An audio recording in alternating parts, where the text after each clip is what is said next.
Hello everyone, Sterling Whi here, principal at Sonder Investment Group. I'm super excited to go into the series to give a breakdown on the following deal that's behind me. So those of you on the YouTube, you know the next steps. Hit that subscribe button and notification bell and follow me along this journey. So let's go this way. All right.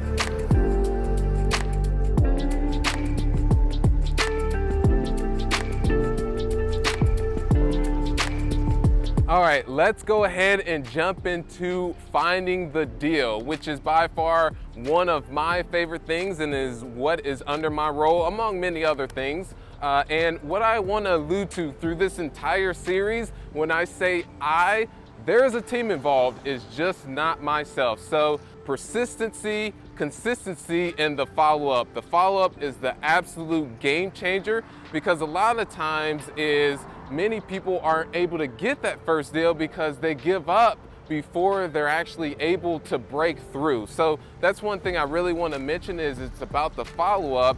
And so on this deal in particular, ended up going direct to owner. So there's so many channels that you can use in terms of marketing to get leads into your pipeline, such as there's cold call, there's direct mail, there's text messages, SEO to drive people to your website to fill out a form, and there's also nurturing relationship with brokers and agents to send you over deals. So my primary channel is actually cold call, and some people are thinking, Scream is calling a complete stranger, but this comes down to your why and what you're ultimately working towards, because that'll allow you to push past whatever your comfort zone happens to be. So here in Indianapolis, targeted apartments between 75 to 200 units, comb through that list to find what you would say workforce housing, so C-class assets and C plus to B minus locations.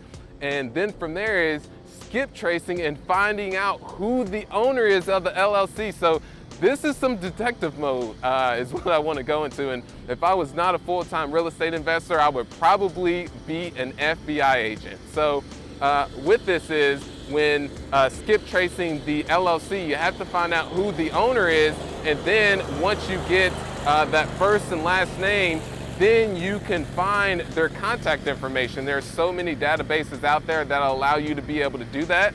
So ended up finding one of the decision makers with this property, and it was a huge spider web because it was a deal that was put together decades ago. So some people had passed along in terms of deaths, and then it went to other individuals, but ended up finding one person with a very unique last name.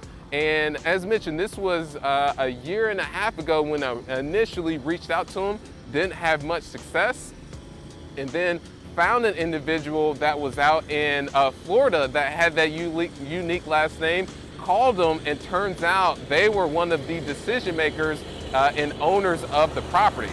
So from then, that's when started the dialogue. So always have been nurturing those relationships with brokers, but it just hasn't panned out. So I bought all of my deals, and again, when I say team involved, always have bought them direct to owner, because decided to take destiny into our own hands.